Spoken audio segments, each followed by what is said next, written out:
Son Excellence, Monsieur le Président de la République, Félix Antoine Tshisekedi Tshilombo, Yoka Posaya RDC,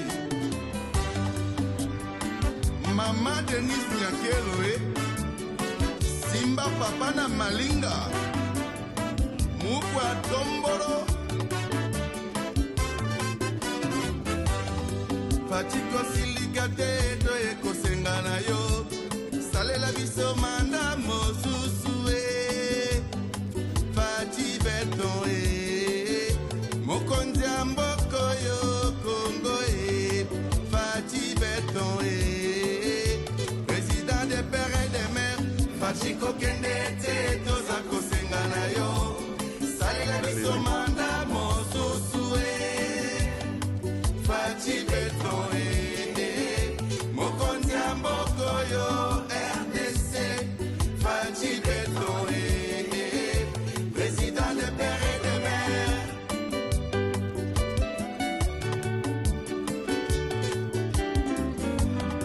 Bino boyebi bozala te, Fati oyo abunda abunda Bino boyebi bozala te, Fati no position asali bitumba abunda abunda abunda béton béton béton béton béton béton béton béton béton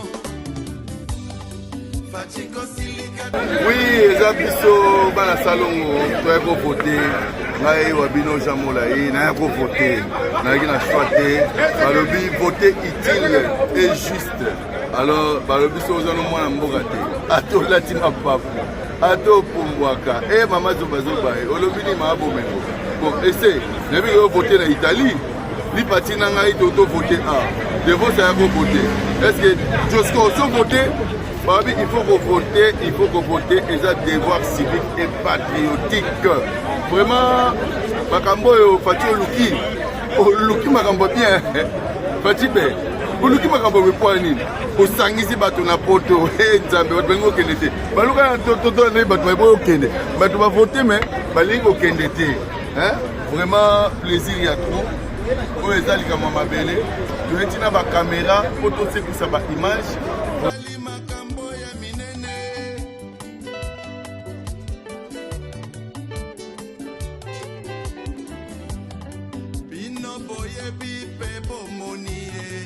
Makala 60 ans de la ezalate, lelo makala evi autoroute.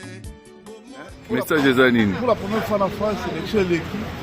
Vraiment, c'est une organisation très bien organisée. Dans moins de 5 minutes, on votait.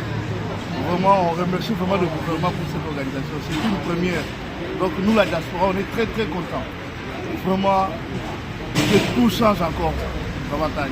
En tout cas, merci pour tout. Merci papa.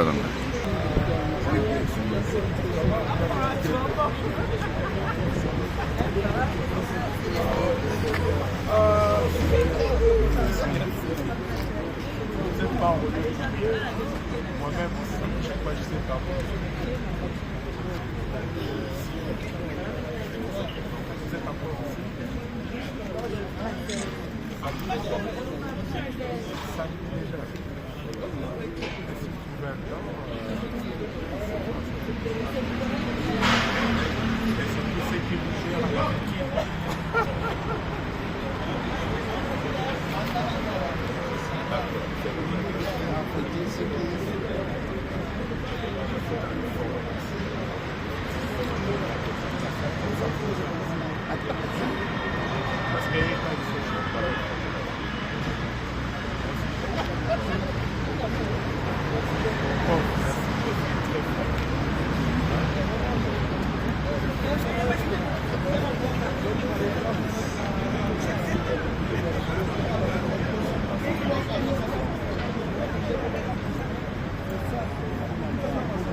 Allez-y.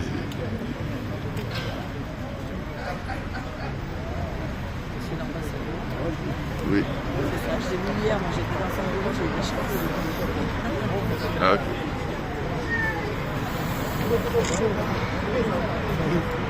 eza kolinga mboka et la volonté tala na longo avre na province na Kiti donc nayaki lobi na butu na koti sikonde naza na uto vote en tout cas esengo kitoko makasi voilà. alors balobi tovotaka te mais pour une fois tovote olobi na bango nini bao banda olinga kovote te eza bawa mpo na bango me mbala nsima bazwa makasi baya mpo bavote biso toza déjà le Congolais on est là pour le Congo donc na voté donc nazozonga nanga donc tout va bien. C'est le Congo qui gagne. C'est le Congo qui gagne en tout cas. Tala, tout va bien. Kitoko. Tala. Papa Nangai. Oui, merci. Message des message to voter, to voter to voter na voter, si na voter, na zape comme prioritaire pe kutana komi malgré la situation na ngai, ba yinga imbala moko tant que Congolais. Donc on a eu rapide devoir citoyen na ngai, na voter numéro na ngai, numéro 20 na voter. Vraiment ils sont mingi o bazana boza ko setardo o ba votaka te za lokuta etalibino bolibino baloba pour rien boya te ba banza ke ba souhaitaka le mali ya mboka yo mona bimboka no bo loka nga bo loka voilà biso to biso loka mboka te to lingi mboka le biso ekende liboso to za ko bénir yango toujours amen ko misale zo sala mezo monana boya li kondima andimo li kondima na ete etali me biso Baloka big na failli babandi à côté na ba. Congo en avant toujours des pères et des mères. On est à serment. Serment. Merci papa Langai. Un message pour Namboka na biso. Ouais, message ça qui non mboka à venir les promettre. Yango le to ça devoir civique. Maman est mosilie. Yasika. Oui, maman est mo kitoko. Marché central kitoko. Na autoza na kin banzela ça va donc beaucoup de promettre tout voter en moyo donc vive la démocratie quoi il y a bisa gagner numéro 20 kitoko merci bato bolai dans aki na kisasa ba changement msuko bono mone bazo saba banzela ne bazo ba biloko ekota katala ndeka to mona mukonza zo saba banzela ba route secondaire c'est ça avancement développement donc là to yeko voter to ligi changement donc ils abandonnent le coup pour le Congo merci. Alors tu es sûr que lobby Congo est elengi à partir à lobby kababa kamu déjà fait banda ba changement to développer to kota dans makambasika voilà tout va bien merci vive le Congo kitoko.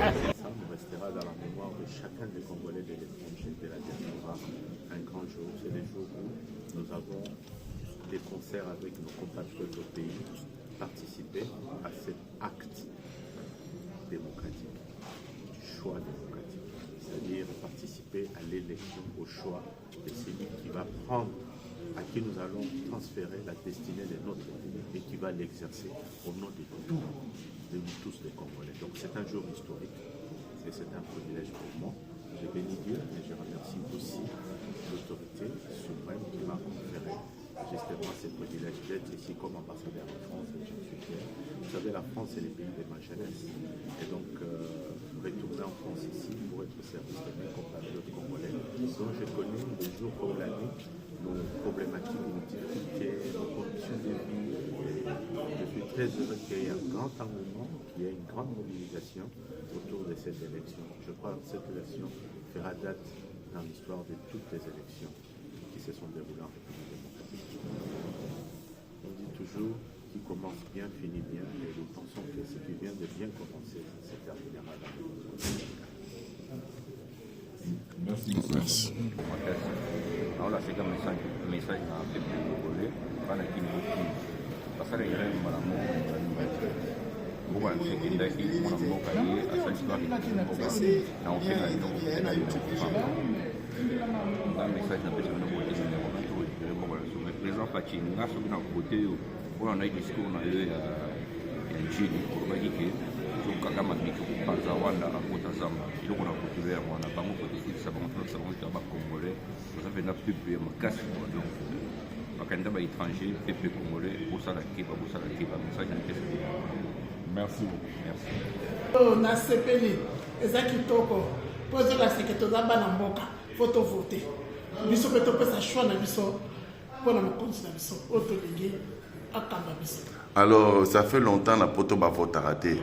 Et ça li bino ndeni na Paris. Et ça li kitoko papa to sepeli.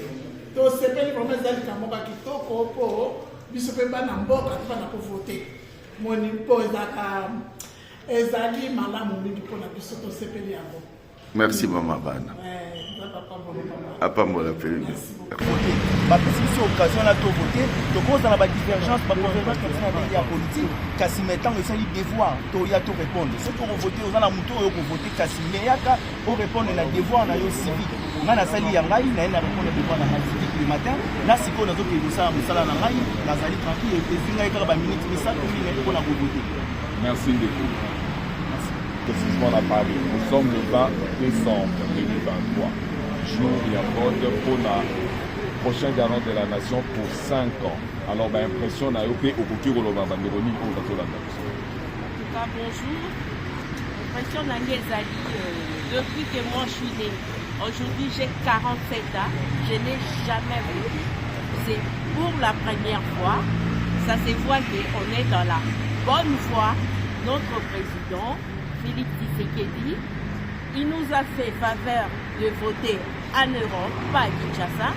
Donc, je me suis déplacée à 6 h du matin. J'ai laissé mes enfants tout seuls pour venir voter. Donc, j'ai dit à mes compatriotes, venez voter. C'est notre pays, c'est notre patrie. On ne peut pas laisser notre pays dans la main de l'étranger. Donc, moi, je suis motivée.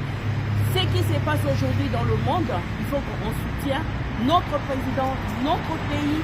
En tout cas, je suis fière de venir voter. Vive la République démocratique du Congo. Vive le Congolais. Merci beaucoup, maman. Au revoir. C'est bon. La peinture ou la couleur verte. Vos impressions et qui diriez-vous à ceux qui sont encore restés à la maison et qui prennent les pas? Par rapport à les impressions, je trouve que ça s'est bien passé. L'accueil était agréable, les services étaient bien organisés et le vote, et c'était rapide quand on est arrivé. On nous a accueillis, il n'y a pas de queue, tout s'est bien passé. D'accord. Et auriez-vous quelque chose à rajouter? Oui, et par rapport aux gens qui ne sont pas venus voter, les votes, c'est un devoir civique. Et du coup, on doit choisir nos dirigeants, c'est très important pour le bien de notre pays. Sinon, les votes s'est très bien passé, c'était par ordre alphabétique, la sécurité, tout était bien. Merci beaucoup. Bonne journée à vous. Merci à vous aussi. Papa Nangai. Bonjour. Mpona likambo eleki lelo ezolekela ngai bato baza ya kokunda ebele baye baluka kotikala nsima te ebongika bavote oyo motema na bango elingi toloba lisusu nini tozozela kaka ti tozozela mpo toyebisa oyo nini ezali mpe oyo nini biso toponi mpona lokumu ya mboka na biso. Alors olobi soki onini mpona oyo nani baye kovote te mpona lelo nde mpo tolobela mboka na biso mpona oyo nani bavote te baya kovote basoki bayebisi biso na kati biso tolobi tozozela résultat babi na biso te ifo ntina motu ya suka akovote nsima nango depluiement ekosalama soki tolingi tozonga na bandako na biso bongo toya na depluiement wana apres bongo toyoka résultat yango wana nakobenga baninga baza na ndako basala noki baya. Merci beaucoup. Non, c'est vraiment un grand plaisir parce que pour l'initiative, pour la première fois que nous, les Congolais, les diaspora, on vient dans notre maison, sommes venus voter. C'est que la première fois, c'est un événement. J'espère que ça va continuer et nous sommes fiers de notre chef de l'État, Fatou Béton. Et je pense qu'on va lui donner encore un deuxième mandat. On lui donne déjà. Donc il est déjà ticket gagnant. Merci. Alors, Kulutu, balobi nini élection d'ambassade na biso. Eza esengo bien. Tosali ba plus de 40 ans na mboka oyo. Makambo nyonso elekaka ba élection na mboka biso tozalaka te. Lelo tozwi opportunité oyo. Et puis ezali baromètre moko ya jonchage ya crédibilité. Ya koloba te toye mpo bapesi biso liputa toye mpo bapesi biso $1 mais toye ozomona ngai par exemple malgré que naza na pasi na lokolo, je me suis déplacé pour porter choix. Il y a numéro 20, on a avenir, les 5 années d'avenir en Mboka Nabiso. Donc c'est toujours difficile, mais nous souhaitons que Mboka Nabiso, tant que Ndenge Zali, courtisé par tous les baloba bato oyo ya bazana bambongo ya libanda bakoluka kozwango, mais avec le numéro 20 nous en sommes conscients que Bundati to récupérer le territoire mobile. Merci. Naza devant Maître Lou, donc Yom Toza chargé à sécurité dans l'ambassade pour la mokolo ya lelo ya porte. L'impression n'a eu à disposition ni besoin pour sécuriser bateau. Oui, merci Mundeko Moulomba. Donc à niveau awa, les mouvements à Tina Kati, bateau sont bien sécurisés et surtout bien accueillis. D'accord. La première des choses, d'abord, il y a d'abord pour accueillir bateau, pour orienter par vous, pour beaucoup de sémi, pour pas tenir ça la défense. J'espère que nous avons merci beaucoup. Vous pouvez poser un comment on va dire ça? Ouais, merci beaucoup encore pour la parole. C'est vraiment une première production et surtout l'organisation et la liée, la humilité. Donc, déjà vraiment la bonne parole. En tout cas, tout continuer vraiment pour le Congo, vraiment considérer vis-à-vis de la population on a une nation unie et forte. Vous avez aussi un na bandeko oyo nanu baza kotraine bapa oyo baza nanu na bandako. En tout cas, baya na lombango nyonso parce baumela na bango te. Donc nga na ye awa nga kuna uti mosala asisi mosala na ye uniquement pour na voter. Ça m'a pris même pas 10 minutes. J'ai été reçu et na voté yango mosala. Donc il faut toujours ça, la vraiment fidèle, la droit civique, la mission pour promouvoir merci beaucoup. La défense le 20 décembre, jour de vote, Tomonio Outi Nakati, il est canine de Nini et puis impression, Nayo et Zaboni, au Kokipe Kolobana Bandeko, Bazaro Talao, Nikamuni Nipona Mkolalero. Comme Kolalero, je sais, Mungi, Banamoka, il faut y aller voter. Ozala kaka te koteste ozala kaka te kobude tandis ke badroit osala te na mokili toza na badroit toza mpe na badevoir. Alors totikala na kotonga totikala kofinga toka élection ekoma ekitela bien organisation eza kitoko mpona mbala liboso nga na vote donc eza vraimen kitoko ya oya ngo vote yanga na place kobelamelaka parceke soko ye awa nde posa na yo soko ovandi na ndambo na vunga je pense ke koserve de tomoni opena teni na yo ezali mapinga te tomoni teni ya bamapinga boye donc tokoki koloba te na teni oyo yo oza parmi bato oyo babengi bacombatant a na france toboli ofete ngai na koloba kokombatre mboka ezaka te ya kosimba militaire okokombatre mboka spirituellement na bapriere parce que congo monaki congo neti nga na vai na bamboka oyo bato ya 5 ans mais naza na congo na chaque makila nakoniye te mpo nazolia hamburger oyo eza mboka na ngai tolo na nga bakundango na congo je pense que nakamokaka nalalaka na kati ya tuesitoi. Merci beaucoup. Son Excellence, Monsieur le Président de la République, Félix Antoine Tshisekedi Tshilombo, Yoka Posaya RDC, Mama Denise Nyakeloe, Simba Papa na Malinga, Mukwa Tomboro,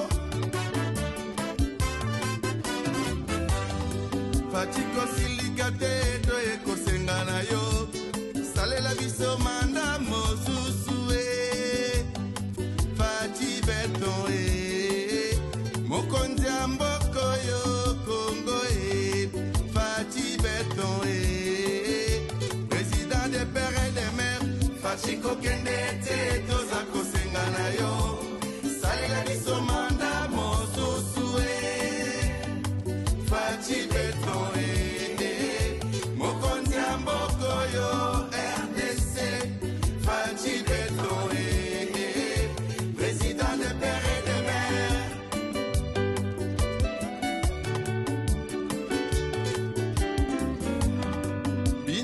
boyebi bozala te Fati oyo abunda bino boyebi bozala te Fati no position asali bitumba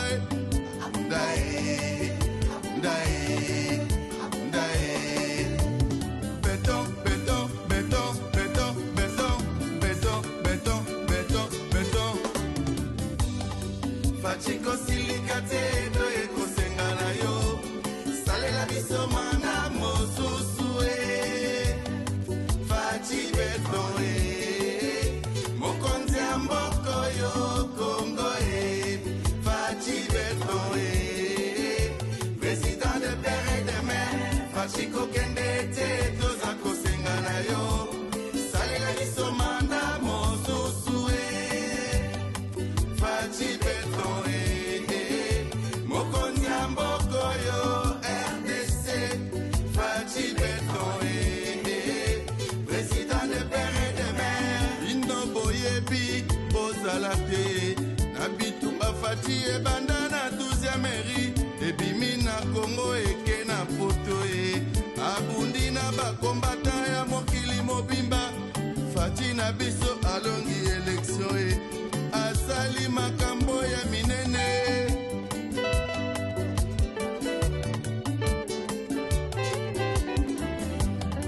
Bino boyebi pe bomoni Makala 60 Angela ezala te Lelo makala ezwi autoroute Bomoni pe tosepeli elongo Bino boyebi pe bozala te Mama ye mo ekomi ya sika Bino moko bomoni makambo ya sika Fachi zala wana pona biso Fachi kosilika te do ekosenga na yo Salela biso mana mosusu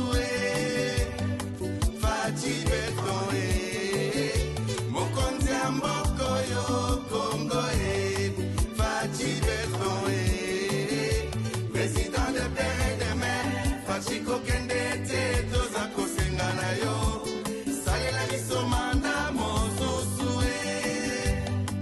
Fachi béton Mokonzi ya mboko yo RDC Fachi béton Président de père et de mère Bino boyebi pe bozala te Ya minene zomonana na Congo Bino boyebi oyo Fachi asali Lolendo ya Congolais ezongi na poto Bino boyebi pe bozala te Fachi aningisi bakonzi ya bavoisin na biso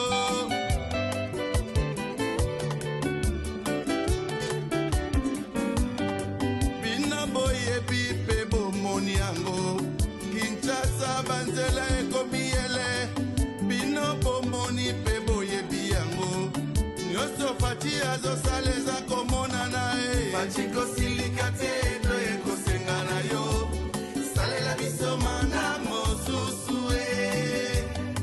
Fachi béton Mokonzi ya mboko yo Kongo Fachi béton Président de père et de mère Fachi kokende te toza kosenga na yo Salela biso mana mosusu Fachi béton Mokonzi ya mboko yo RDC Fachi béton Président de père et de mère Bino moko bomoni ndenge debulonema esalamaki Adebulone bango Bino moko bomoni ndenge 60 ya pasi 4 ya pamba misale monani Bino boyebi oyo Fachi alingi Tosunga ye mboke kendeli